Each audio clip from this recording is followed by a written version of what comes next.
Welcome back. As the countdown to COP29 continues with just 40 days to go, the role of youth in driving climate action has never been more crucial. Young people are increasingly being called upon to lead the charge in climate mitigation, bringing fresh energy and innovative ideas to the table. In keeping with their enthusiasm and commitment, many young leaders are advocating for greater opportunities and improved financing for their climate projects. A climate clock is a digital clock that shows us how much time is left for us to realize the SDG goals, especially number 13.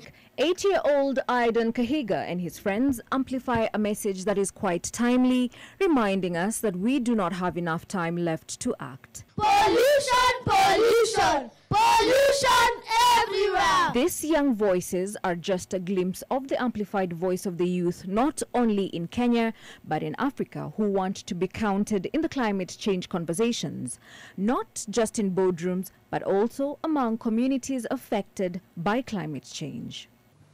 We plant trees, we water them, we empower people to pick up litter, we pick up litter.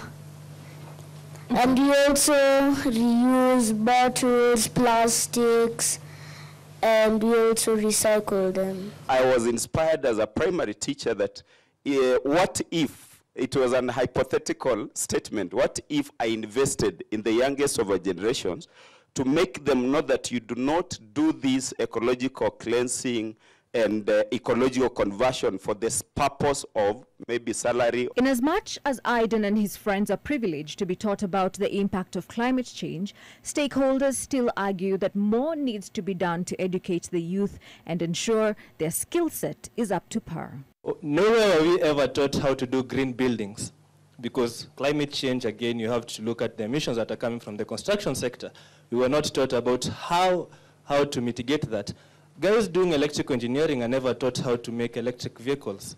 If you're doing a course on economics, BCom, and so on, you're never taught about climate financing, which, in my opinion, those are the green jobs that we need for the future. And the problem is you get graduates coming out of school and their skills do not and will not match up to the jobs of the future unless they themselves go out of their way to learn something else. With the crop up of climate-led youth organizations, there is need for policy reforms to combat some of these challenges on the ground. That we're just there to tick the box of inclusion that youths contributed. I also feel like, from my own experience as a youth leader trying to engage with governments with zero visibility, it's really hard for them to buy in our ideas and our projects. As we all know, youths are very, very innovative and we are very passionate.